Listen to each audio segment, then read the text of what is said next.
Welcome back. Canada announced a new food guide earlier this year. It's a bold improvement from the previous edition released in 2007.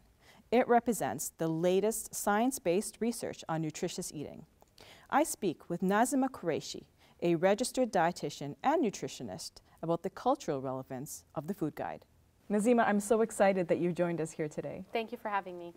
What's different about the food guide? So in the past few years, we've had the same food guide for many years, actually. Yes, and more than 10 years. Exactly. So the change has been very significant. So previously, we saw that we had food groups. So 4 main food groups where milk and so dairy and meat were a significant part of the diet. And then there was also servings. And then it was almost a bit confusing because people didn't understand how to fit those servings into their day-to-day meals. So now with the food guide, what we're seeing, the new food guide is the pictorial representation is a plate. And so people are seeing how to eat their meals and how their meals are representative. So we're seeing half a plate is focused on fruits and veggies, a quarter is protein with an emphasis on plant-based proteins, and the other quarter is whole grains. And then there's also a picture of a glass of water representing the emphasis of drinking more water. So dairy is gone. What's happened to dairy? So dairy isn't necessarily gone per se, but there's not as much of an emphasis. So it's not a whole group on its own. You'll see dairy, I believe it's in the protein section, so there's some yogurt. So it's not saying that you should eliminate dairy, but it's saying that you can have a healthy diet regardless of having dairy or not.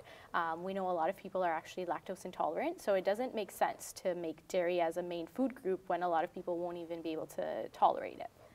Now I understand that when officials were making this food guide, they did extensive consultations, and they didn't do it with the food industry, so they kind of excluded that. So do you think that made a difference in terms of how the food guide looks today? Absolutely. So the previous food guide, there was dairy, there was beef, there was a lot of industry stakeholders at the table when the food guide was being discussed. So that's where you'll see a lot of the representation. So now with the new food guide, there was a lot of consultations, and like you said, the industry was not there, and so that's where you're seeing more evidence-based representation of what healthy eating looks like.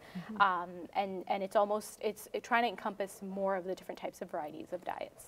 And I noticed on the food guide that there's also an emphasis on how you eat. So you should, eat with the family, make your own food at home, those sorts of things, which is new. I mean, not something that we've talked about before. Exactly. So one of the key components about healthy eating is not just about what you're eating, but also how you're eating. So it's really great to see that the food guide has kind of covered that. So it's the emphasis and the benefits you get with eating with your family. Kind of eliminating those screens at the table and having that social atmosphere is also important. Cooking more at home, which means limiting outside food. So restaurants, we all have phones, and it's so easy to order food. Yes. These days. So kind of limiting that outside food as accessible as it may be. So what does the food guide not do well? What are its weaknesses? What do you think are its weaknesses? So at the first glance, well, one thing to keep in mind is this is kind of the first part that has come out. So later on in the year, they should be sharing other resources that accompany the food guide. But just at first glance, it's not very culturally representative. So, taking a first look at it, like I think for someone that doesn't have that much nutrition knowledge, they may find that it's very restrictive and they don't know how to apply it to their culture. So, thinking about either South Asian or even Middle Eastern, when you look at your plate, it's a lot of mixed foods.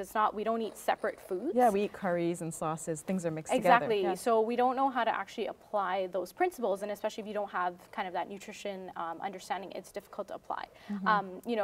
I myself, as a nutrition expert, I'm able to kind of assist my clients and help people understand how you can still eat your cultural food and apply those healthy principles, but just at first glance, it may be difficult for the average person to apply those principles. And I guess generally, like for an educated person, they would already know those rules, but for a person who is not aware and doesn't read the newspaper often, doesn't follow nutritional guidelines, the latest, the food guide might come as a shock to them. Absolutely, and I think it's even the small things. So on the fruit and veggie side, I feel like they're very almost Eurocentric vegetables that you're seeing. So things that a lot of, different cultures might not be familiar with. So, even as simple as having more representation on each side, and even like the grain side, showing more, maybe more flatbreads and more grains that you see in a variety of cultures would be a little bit more comforting to people that are not familiar with the food guide. Do you think it's possible? It's possible that it's not possible to please everyone? I mean, absolutely. Because I heard a criticism that, well, I don't see white rice here, and I'm Chinese. I've used white rice for tens of thousands of years. So I'm thinking, we're very diverse in Canada. We've got all sorts of cultures, all sorts of ethnicities, and people are not going to see themselves in the food guide. Absolutely. So just looking at the picture, I feel like we can kind of represent a little bit more, because I feel like that's limited.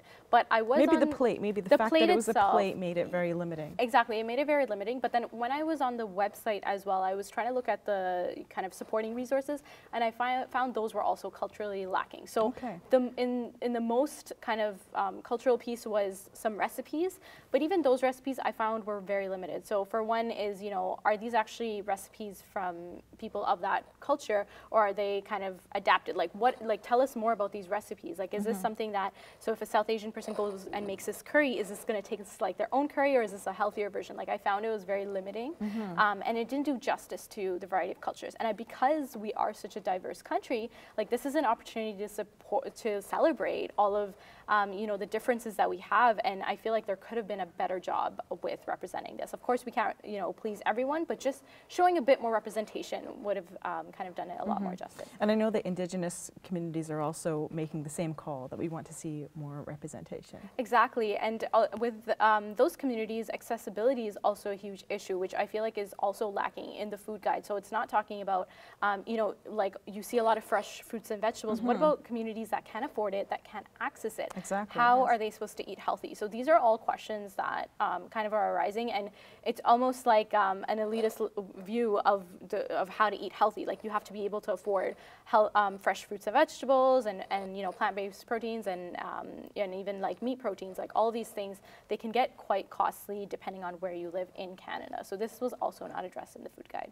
So what advice would you have to, let's say, an individual from, I'm not sure which ethnic community, because Muslims are very, very diverse, but how would they translate the food guide into their own guide when they get into the kitchen and think, okay, I want to follow the food guide? What do they do?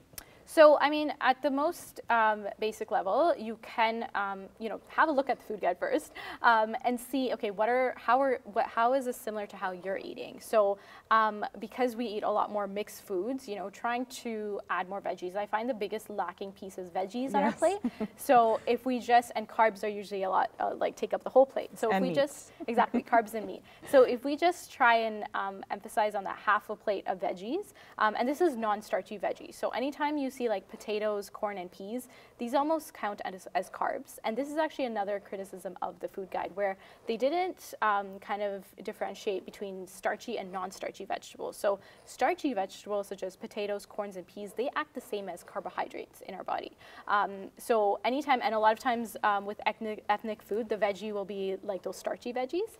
So you want to kind of emphasize on the non-starchy veggies that you can add to your plate. So even if you just add half a plate of non-starchy vegetables, leafy greens, broccoli, things like that onto your plate twice a day, so lunch and dinner, you're going to see a significant improvement in your diet.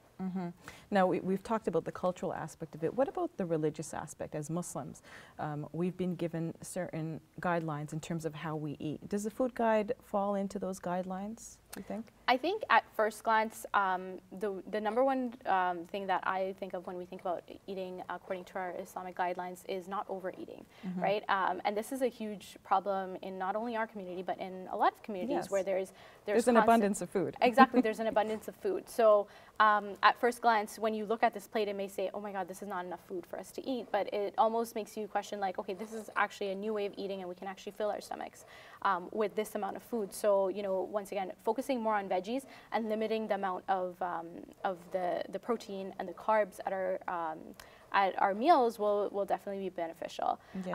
And we always hear, you know, 1/3 food, 1/3 water, and 1/3 air in our stomach. So that means we shouldn't be overeating.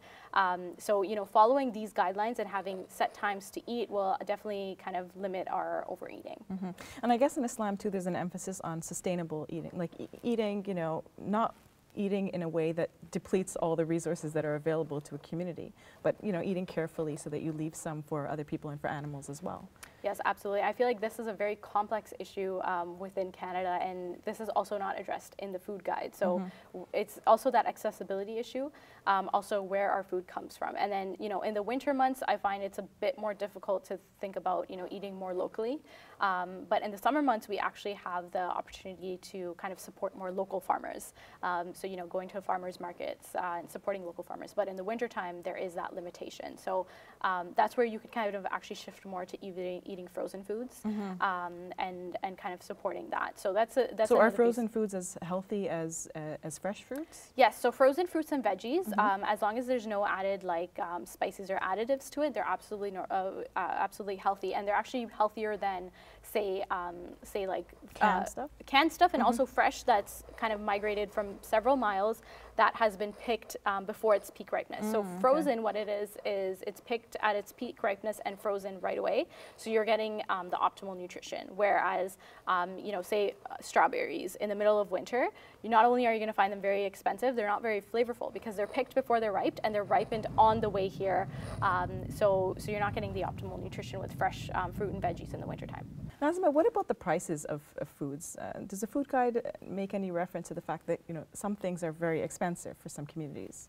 Yes, absolutely. So this is another kind of criticism of the food guide where it doesn't address kind of the affordability of healthy foods. So, you know, fruits and vegetables are very expensive. Exactly, and this year actually in Canada, prices have increased of our fresh produce. So there are some strategies that we can use for kind of making it more affordable. One is using more frozen fruits and veggies that are more affordable.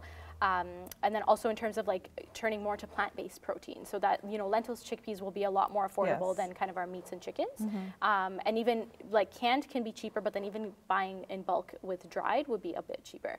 Now these are kind of budget kind of options for people that have a budget to work with.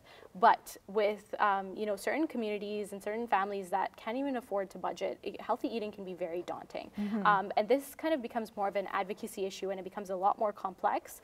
And this is something that we definitely need to We need a bigger strategy. We need a bigger strategy. So these are just smaller strategies that we can work with for people that have a budget. But, you know, by just almost simplifying it by saying, oh, these are some strategies that we can do, it doesn't necessarily address the bigger issues. So this is another thing with the food guide where it almost looks like, okay, everyone should be able to be eating like this, but in reality, not everyone in Canada can afford this. What a fascinating discussion. Thank you so much for joining us, Nazima. Thank you for having me. Hey YouTube! Join me every week as Dr. Shabir Ali and I discuss controversial topics and talk to community leaders, artists, Muslim professionals, and more importantly, answer questions from you, our viewers. Subscribe for new uploads every Monday, Wednesday, and Friday.